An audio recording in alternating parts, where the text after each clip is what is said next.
बिस्मिल्लाहिर्रहमानिर्रहीम।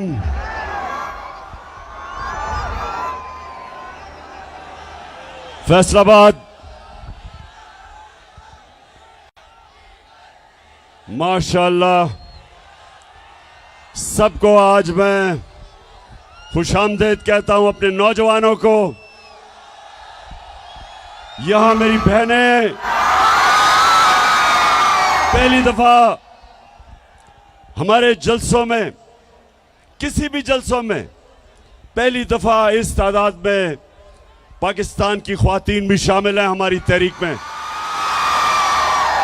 यहां हमारे एमएनएज, एमपीज, वर्कर्स, नौजवान, यूथ और मैं यहां अपनी मसीह बरादरी को भी खुशामदीद कहता हूं। मेरे पाकिस्तानियों, मैं जब 2018 में इलेक्शन कैंपेन में जब मैं यहां आया फैसलाबाद, तो यहां बेरोजगारी थी, यहां टेक्सटाइल इंडस्ट्री बंद हो रही थी, हाउसिंग सोसाइटीज बनाई जा रही थी, टेक्सटाइल इंडस्ट्रीज बंद करके बेरोजगारी थी। और मैं अल्लाह का शुक्र अदा करता हूं कि हमारे 3.5 साल में यहां टेक्सटाइल इंडस्ट्री भी उठी, यहां रोजगार भी मिला, इर्द गिर्द किसानों के पहली दफा किसानों के पास इतना पैसा आया, उनकी फसलों के ऊपर उनको पैसा मिला। गन्ना जो किसान उगाता था और जो शुगर माफिया उसको पैसे नहीं देता था, हमने उनको पैसा दिलवाया, हमने टाइम पे कीमत दिलवाई।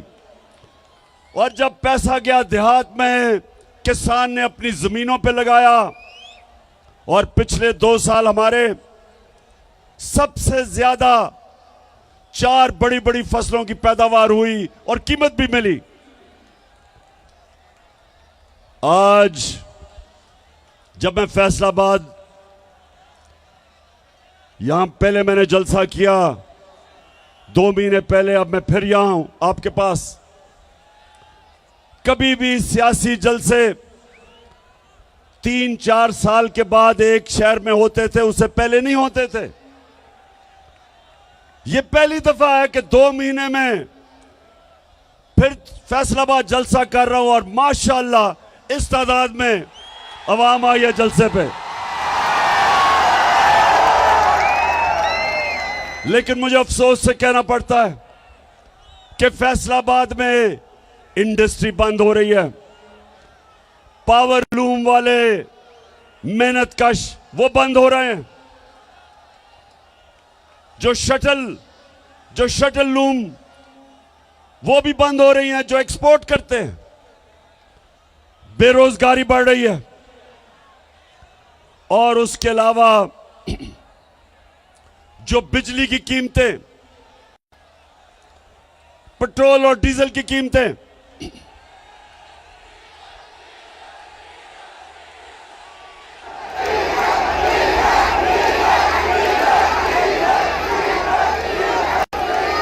चार महीने के अंदर ये जो इंपोर्टेड हुकूमत जो बैरूनी साजिश के तहत इस कौम के ऊपर मुसल्लत की गई, 4 महीने के अंदर इन्होंने पाकिस्तान का बेड़ा गर्क करके रख दिया। चाहे सनत देखो, चाहे किसानों से पूछो, चाहे अवाम से पूछो, चाहे मजदूरों से पूछो, सारों के हालात बुरे हैं। क्योंकि जो इंपोर्टेड हुकूमत थी वो सिर्फ एक मकसद के लिए आए थे, अपने करप्शन के केस बंद करने के लिए। तो मैं उसके ऊपर बाद में आऊंगा। मैं पहले जो पाकिस्तान में सैलाब आया हुआ है, अल्लाह ने हमें बड़े इम्तिहान में डाला हुआ है। 3 चीजें हमने करनी है आगे से। कि अगर इस मुल्क में सैलाब आए तो वो इतनी तबाही ना मचाए। नंबर 1, हमें डैम्स बनानी पड़ेंगी। मैं फख्र से कहता हूं कि 50 साल के बाद हमारी हुकूमत थी जिसने 10 डैमें बनाई, जिसमें 3 बड़ी डैम्स थी 50 साल के बाद। और हमने अभी और डैम्स की फिजिबिलिटीज बनाई हुई थी, और अगर 3-4 साल और मिल जाए हमें तो कभी भी इस तरह की तबाही, फ्लड्स नहीं मचाएंगे आने वाले वक्त में इंशाअल्लाह। तो सबसे पहले डैम्स बनानी है।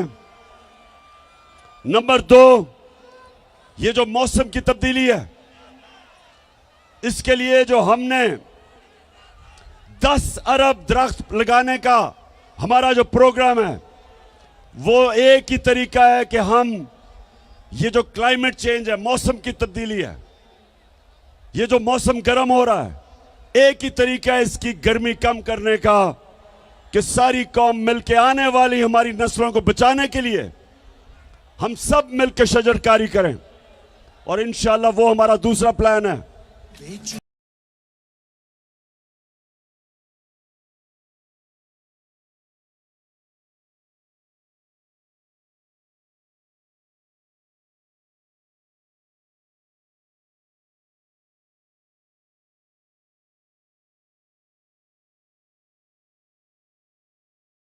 अभी मैं आपको फैसलाबाद अभी बड़ी अच्छी अच्छी वीडियोस भी दिखाने लगा हूं।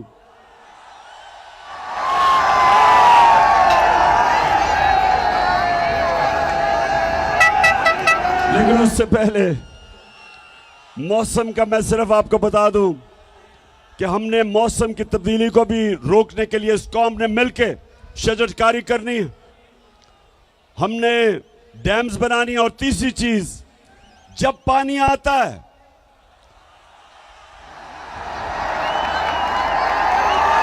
बारिश आता है तो जब पानी आता है तो उसको निकालने के लिए ड्रेनेज सिस्टम चाहिए ताकि वो तबाही ना मचाए। अगर पानी के रास्ते में अगर आप पानी को निकलने नहीं देंगे तो वह फिर तबाही मचाएगा। तो इसलिए ये भी अभी हमने ड्रेनेज सिस्टम ठीक करना है। जिस तरह दराए सिंध के साथ राइट बैंक और लेफ्ट बैंक कैनाल है जो बंद हैं, जिनको कब्जे हो गए हैं। कई कराची की तबाही है क्योंकि नालों के ऊपर लोगों ने कब्जे कर लिए हैं। तो इंशाल्लाह ये तीसरी चीज।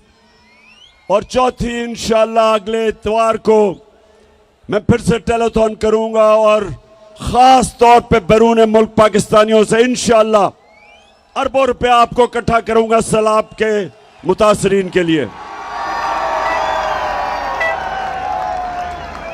अच्छा, फैसलाबाद थोड़ी सी जरा संजीदा बातें देखें। फैसलाबाद वो शहर है, इंडस्ट्रियल सिटी है, पाकिस्तान का मैनचेस्टर है। अगर यहां हम अपनी सनत और सनतकारों की मदद करेंगे, वो सनतकारी करेंगे और सरमायाकारी करेंगे, फैक्ट्रियां बनाएंगे, नौकरियां मिलेंगी, मुल्क में दौलत में इजाफा होगा। और अब मुल्क जब एक्सपोर्ट करता है तो मुल्क के अंदर डॉलर आते हैं। तो नौजवानों, मैं चाहता हूं कि मैं आपकी तरबियत भी करूं और आपको तालीम भी दूं कि हमने अपने मुल्क को कैसे उठाना है, कैसे एक अजीम मुल्क बनाना है। तो कोई भी मुल्क जब तक, जिसको अंग्रेजी में वेल्थ क्रिएशन, जब तक वो मुल्क में अपनी दौलत के अंदर इजाफा नहीं करता, जब तक वो मुल्क में दौलत की इजाफा नहीं करता, अपनी एक्सपोर्ट्स नहीं बढ़ाता, तो वो इसी तरह कभी IMF की गुलामी तो कभी किसी की गुलामी, और उसका सरबरा फिर यही करता है जो कि अभी शहबाज शरीफ कहता कि मैं भी मुल्क फिर के आया हूं। तो वो क्या कहता, जरा ये देख लें। मैं सऊदी अरब से होके आया हूं, मैं UAE के होके, अभी मैं तुर्की होके आया हूं। और मैंने उन भाइयों को कहा कि आप हमारे बड़े अजीम भाई हैं, हमेशा आपने हमारी मदद की। और मैंने यही कहा, जब मैं आया हूं तो आप समझेंगे शायद ये मांगने आया। मैं मांगने नहीं आया, लेकिन मजबूरी है।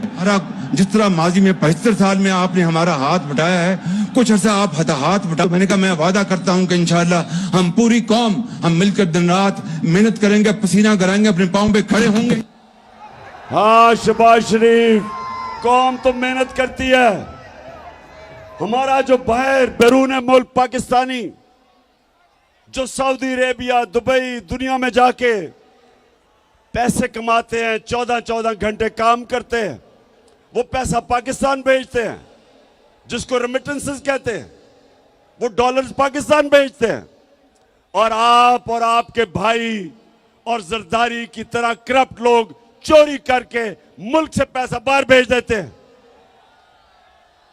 तो मेरे नौजवानों सुनो, आप अभी आईएमएफ की रिपोर्ट आई है, ये जरा आप गौर से सुने। आईएमएफ, अब जरा मैं समझा दूं आईएमएफ क्या है। आईएमएफ एक आलमी बैंक है। जब एक मुल्क के अंदर डॉलर्स की कमी होती है, यानी मुल्क में ज्यादा डॉलर्स बाहर जाते हैं और कम डॉलर्स मुल्क में आते हैं, खसारा होता है बैरूनी, तो फिर आईएमएफ आपको कर्जा देता है। तो जब वो कर्जा देता है, वो कई शराइत लगा देता है। वो ये कहता है कि मसलन आप अवाम से पैसा इकट्ठा करने के लिए बिजली महंगी करो, आप पेट्रोल और डीजल की कीमत बढ़ाओ,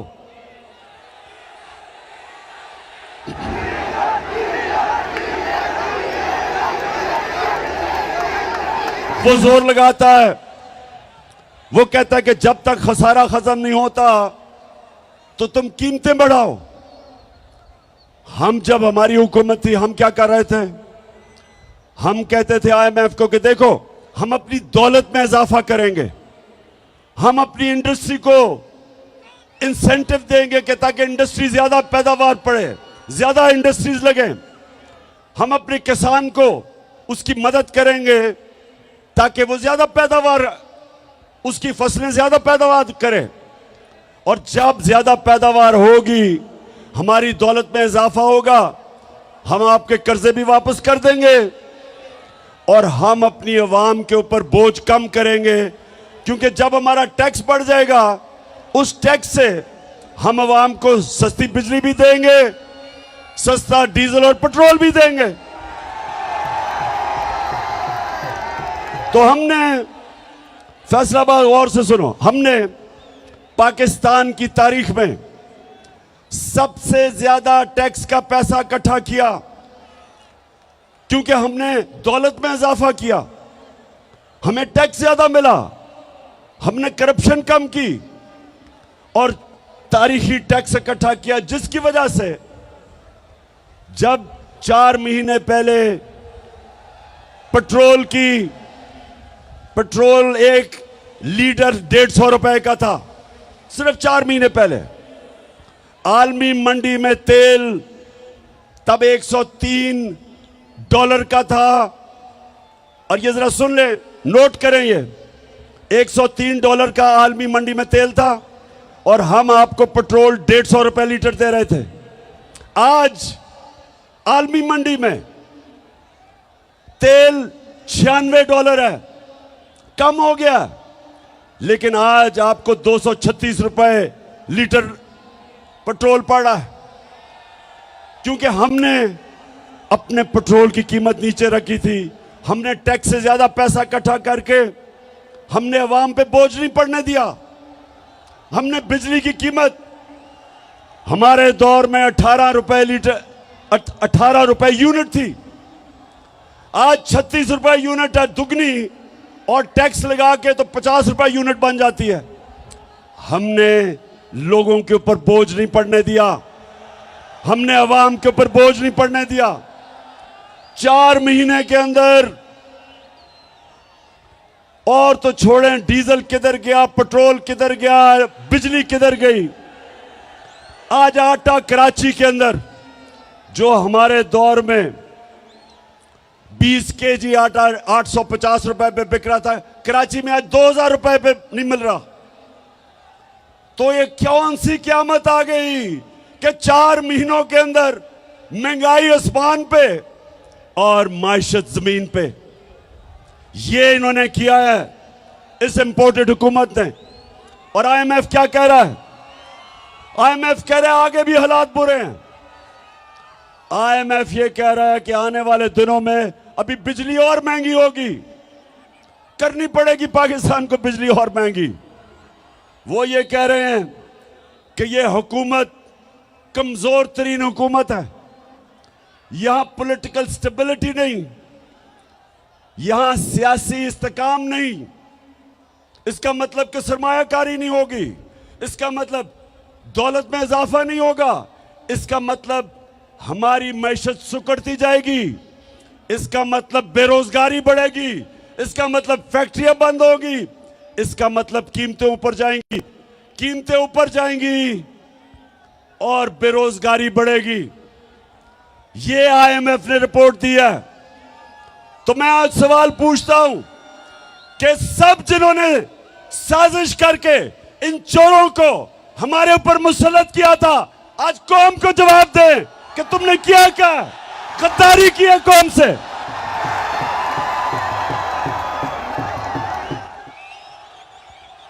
आज कौम आपसे जवाब मांग रही है।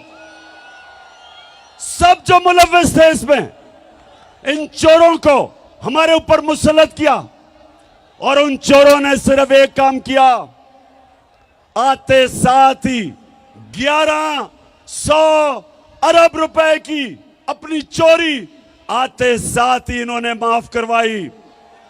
आते साथ ही असेंबली में इन्होंने बिल पास किया और बिल पास करके 1100 अरब रुपया जो इन्होंने अवाम से चोरी किया था वो इन्होंने माफ करवाया। नौजवानों, फिर से मैं आपको बता दूं, करप्शन और चोरी में क्या फर्क है? करप्शन और चोरी में क्या फर्क है नौजवानों? टेस्ट कर रहा हूं मैं तुम्हारे में कितना शऊर है। बताओ। चोरी होती है जो आपकी जेब से मोबाइल फोन चोरी कर ले। चोरी होती है कि आपके घर में आके कोई चोरी करके आपका टीवी उठा के ले जाए, आपके पैसे चोरी कर ले, इसको चोरी कहते हैं। करप्शन वो होती है जो मुल्क का पैसा चोरी किया जाता है, जो आप सबका, जो पैसा आपके स्कूलों पे, अस्पतालों पे, सड़कों पे, कीमतें कम करने पे, जो पैसा कौम पे खर्च होना हो वो चोरी करके ले जाते हैं, इसको करप्शन कहते हैं। और आईएमएफ ने एक और बात की, ये पहली दफा आईएमएफ ने ये बात की है कि एक बहुत बड़ी वजह कि पाकिस्तान के जो माशी हालात इतने बुरे हैं, जो हमारा दिवालिया निकला है, उन्होंने कहा एक बहुत बड़ी वजह हुकूमती करप्शन है। ये पहली दफा आईएमएफ ने कहा है। तो अब मैं जरा आपको बताऊंगा फैसलाबाद करप्शन होती क्या है। नौजवानों, जरा अब आप तैयार हो, आपको मैं वीडियो दिखाने लगा हूं। करप्शन होती क्या है? करप्शन होती यह है कि जब मसलन मैंने एक पावर प्लांट लगाना है पाकिस्तान में, उसकी कीमत है 100 अरब रुपया।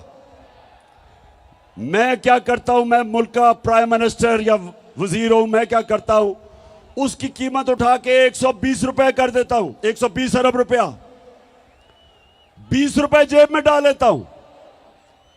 वो पावर प्लांट जो दुनिया में 100 अरब रुपए में बने हैं, वो पाकिस्तान में 120-30 रुपए पे 30 अरब रुपए के बने हैं। जो 30 अरब रुपया जो ऊपर जो कीमत बढ़ा के करते हैं, वो अवाम को कीमत अदा करनी पड़ती है महंगी बिजली से। और वो क्योंकि 30 अरब रुपया मुल्क में नहीं छुप सकता, क्योंकि वो बैंकों में डालेंगे, लोग पूछेंगे, तो वो मुल्क से बाहर भेजते हैं, वो चोरी करके बाहर भेजते हैं। तो अब मैं आपको बताऊं कि जो हमारे साहिब इख्तियार जो 30 साल से इस मुल्क में चोरी कर रहे हैं, 2 खानदान, शरीफ खानदान और जरदारी खानदान, मैं जरा अब आपको खुद देखेंगे कि ये चोरी करते कैसे हैं और पकड़ी कैसे जाती है। जी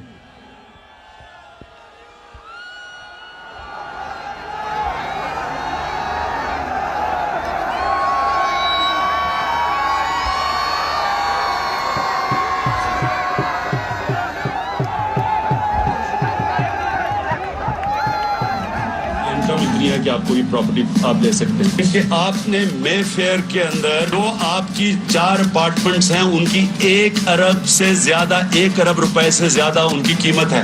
अब 4.5 अरब तक पहुंच गई है उनकी कीमत। आपने अपनी जो टैक्स में टोटल आमदनी बताई है 94 में 1.5 लाख रुपए है। मुझे ये बताएं कि आपने अरबों रुपए की मे फेयर में प्रॉपर्टी खरीदी कैसे? ना आपकी। अच्छा, ये आज से 10 साल पहले मैंने इनसे सवाल पूछा शरीफों से कि ये आपके पास लंदन में महंगी तरीन जगह, लंदन यूरोप की सबसे महंगी तरीन शहर है, उस शहर की सबसे महंगी तरीन जगह मेफेयर में मैं इनसे पूछता हूं तुमने किधर से ये पैसा आया? तो ये जरा अब मरियम बीबी का सुने। कि आप लोगों को बेवकूफ नहीं बना सकते। मेरी सेंट्रल लंदन में प्रॉपर्टीज तो दूर की बात है, मेरी पाकिस्तान में भी कोई प्रॉपर्टी नहीं है। मैं अपने वालिद के साथ है और मुझे समझ नहीं आई कि मेरी और मेरी वालदा की और बहन भाइयों की प्रॉपर्टीज ये कहाँ से निकाल के ले आए हैं। मेरे नाम पाकिस्तान में कोई प्रॉपर्टी नहीं है, ये तो इंग्लैंड की बात है। सुन लिया, सुन लिया। ये मरियम को नहीं पता था कि एक हदीस है कि शैतान आपके गुनाह दुनिया में नशर कर देता है, कि आप जितना मर्जी गुनाह छुपाना चाहें शैतान दुनिया में नशर कर देता है। तो उनको नहीं पता था आज से 9 साल पहले कि एक इंटरनेशनल इंकशाफ हो जाएगा जिधर उनकी मेफेयर की अरबों रुपए की प्रॉपर्टी के ऊपर भी इंकशाफ होगा कि ये इनकी है। ये कहती है ना मेरी नहीं है। अब ये सुने,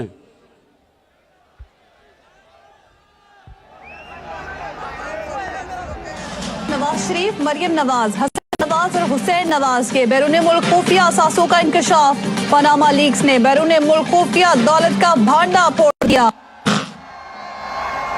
इंकशाफ हो गया। वो कह रही थी कि मेरी प्रॉपर्टी नहीं। अब ये उनके भाई साहब जब इंकशाफ हो गया तो 2016 में वो क्या कहते हैं, ये सुने।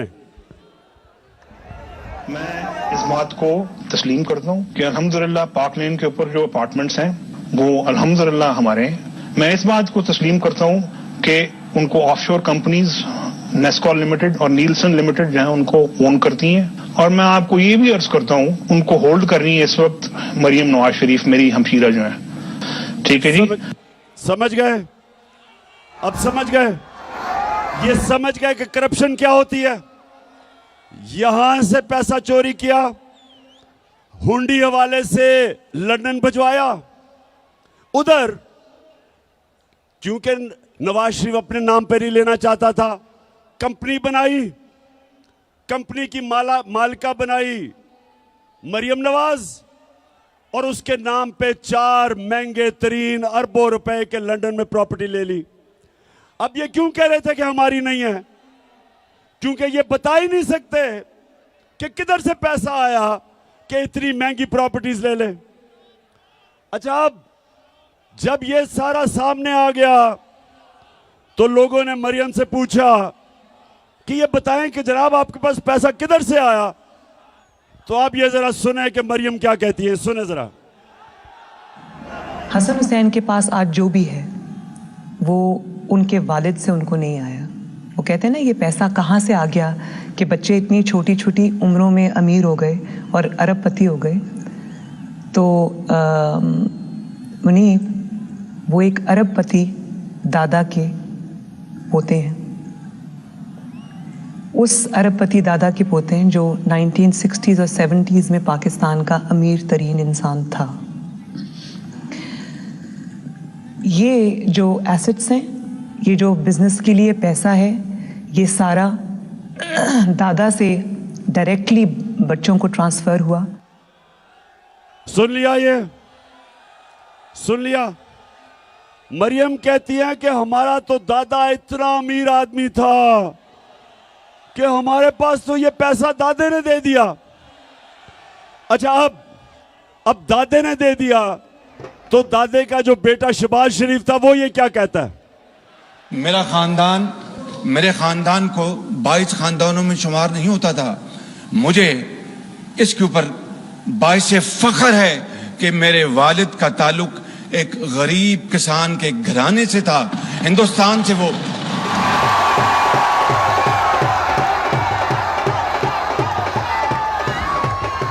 वैसे मैं मरियम को दाद दूंगा, मैं आज उसे अप्रिशिएट करना चाहता हूं। सुने सुने क्यों कि इतना बड़ा झूठ बोलते हुए एक भी मुंह से लाइन इधर उधर नहीं हुई।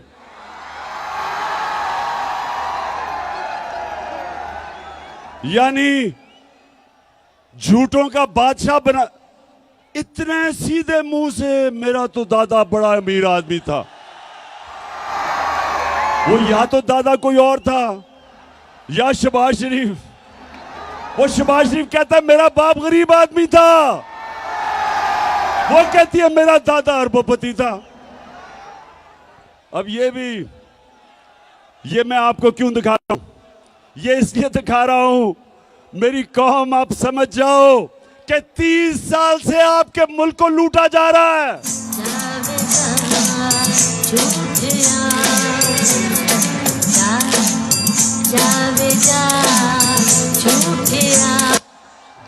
फ्रॉडिया। अच्छा, अब दूसरी तरफ आ जाओ। आसिफ जरदारी। अब आसिफ जरदारी मुल्क की सबसे बड़ी बीमारी हम सब जानते हैं।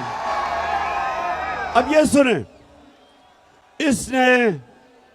इसने $60 मिलियन जो होता है 13 अरब रुपया इसने स्विट्जरलैंड में रखा हुआ था। मुशर्रफ की हुकूमत ने जब पता चला तो मुशर्रफ की हुकूमत ने कानूनी कार्रवाई की और वो जो पैसा था वो कानूनी कार्रवाई के बाद वो पाकिस्तान को आना था। लेकिन जनरल मुशर्रफ ने इस मुल्क के ऊपर इतना बड़ा जुल्म किया कि इनको दोनों को एनआरओ दे दिया और माफ कर दिया, जबकि जनरल मुशर्रफ का पैसा ही नहीं था माफ करने के लिए। मेरी तरह के लोगों ने शोर मचाया कि कैसे आप माफ कर सकते हैं, पैसा तो कौम का था। तो 13 अरब रुपया इनका माफ हुआ।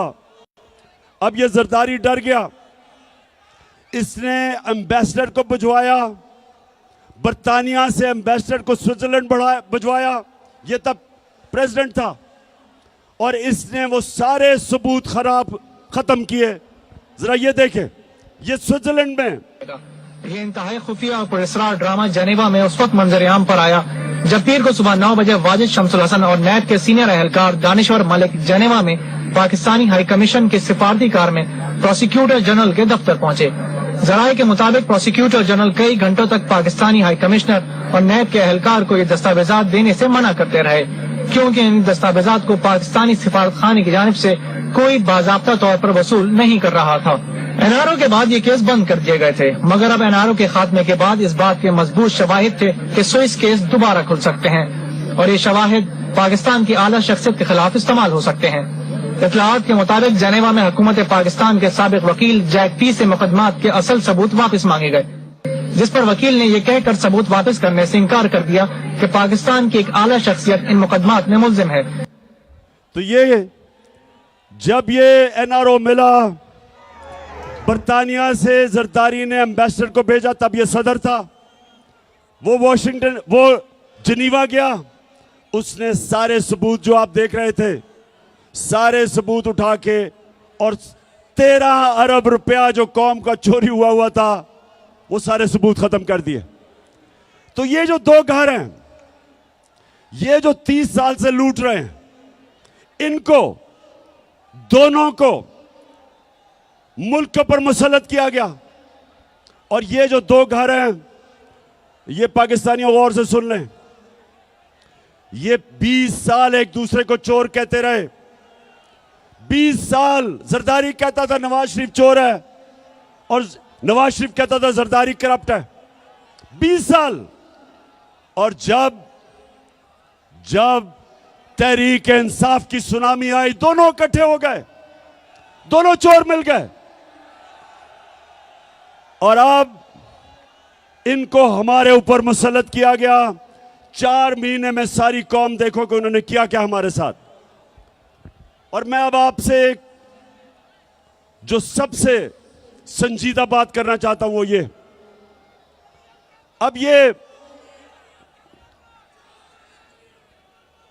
अब ये मुल्क को संभाल नहीं सक रहे,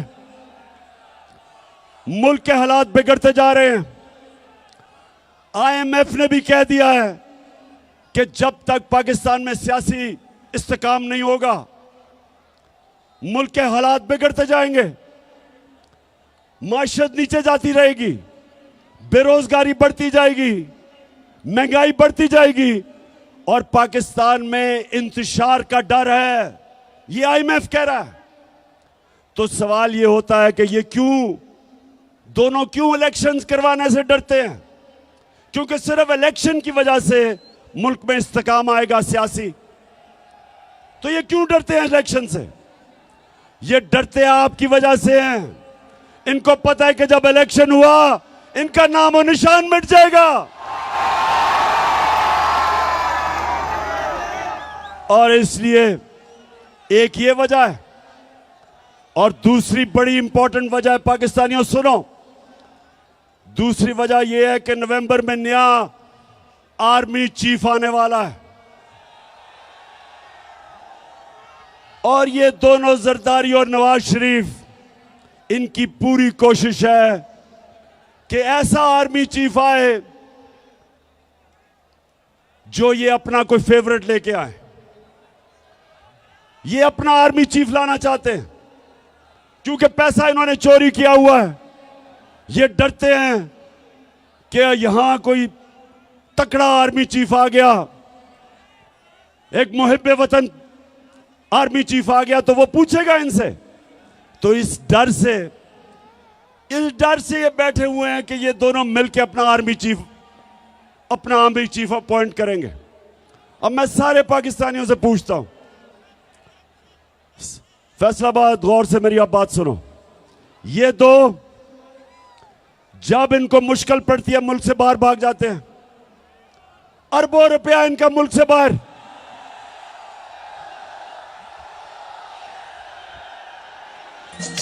कहती है ये राह अमल, आओ हम सब साथ चले। कहती है ये राह अमल, आओ हम सब साथ चले। मुश्किल हो या आसानी, हाथ में डाले हाथ चले।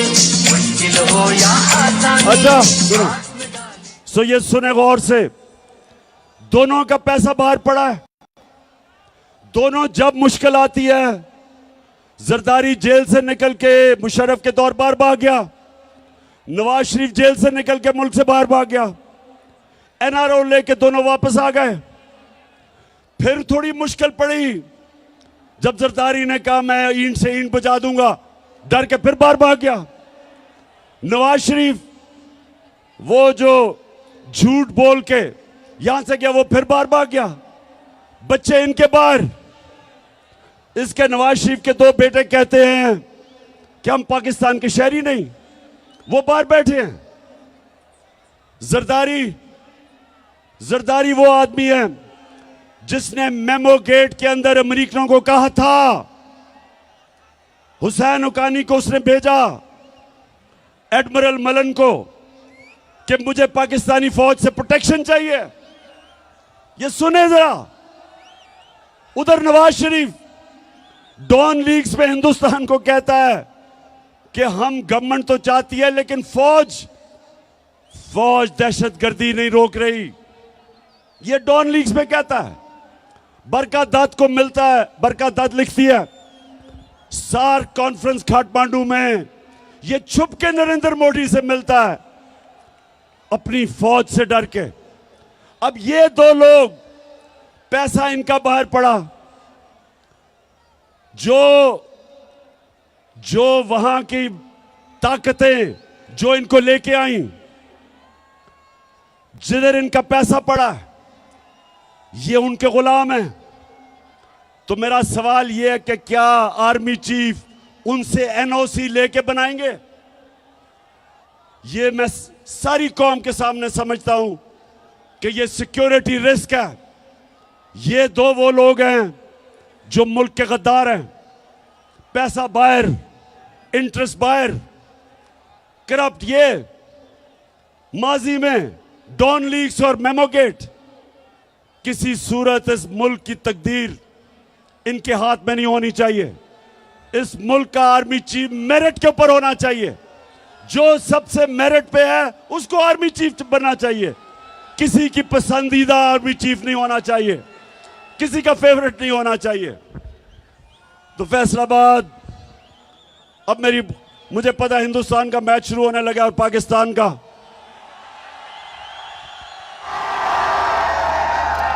इसी स्टेडियम में हिंदुस्तान के खिलाफ अल्लाह ने मुझे बड़ी कामयाबी दी थी। आज भी हम सोचते हैं कि हमारी इंशाल्लाह टीम अच्छी करेगी। तो मैं फैसलाबाद आपसे आखिर में, देखें जिधर हमारा मुल्क खड़ा है, मैं नौजवानों को खास तौर पे आज कहना चाहता हूं, मेरे नौजवानों, आपने तैयार होना है मेरी कॉल के लिए। इस मुल्क की हकीकी आजादी के लिए आपने मेरे साथ खड़ा होना है। आप सब मुझे बताएं कि क्या जब मैं आपको कॉल दूंगा आप मेरे साथ निकलेंगे? माशाल्लाह और इंशाल्लाह। और मैं अपनी बहनों को भी खास तौर पे, क्योंकि हमारी ख्वातीन भी घरों में इनकलाब आ रहा है। दो तरह के इनकलाब होते हैं फैसलाबाद। एक इनकलाब होता है खूनी इनकलाब, जब ऊपर वो कब्जा कर लेती है एक ऐसी एलीट, एक ऐसा साहिब इख्तिदार जो मुल्क का खून चूसते हैं। तो या उनको एक खूनी इनकलाब जो आयतुल्लाह ख़ुमैनी लेके आया था ईरान में, या वो खूनी इनकलाब से जाते हैं और या सारी कौम मिलके इलेक्शन के जरिए इनको खत्म करती है। तो हमने इंशाल्लाह, हमने जिसको सॉफ्ट रेवोल्यूशन कहते हैं, हमने सब ने मिलके इस मुल्क में ये जो कब्जा ग्रुप है इसको हटाना है। और आप सब ने मेरे साथ मिलना है। मैं हूं आपका कप्तान, आप है मेरी टीम।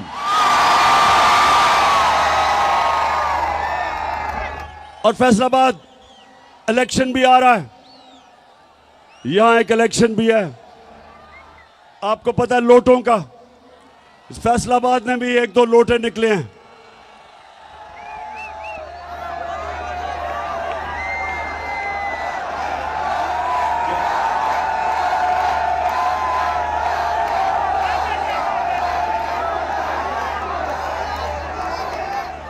तो एक तो आप सब ने मेरे से वादा करना है हाथ खड़ा करके।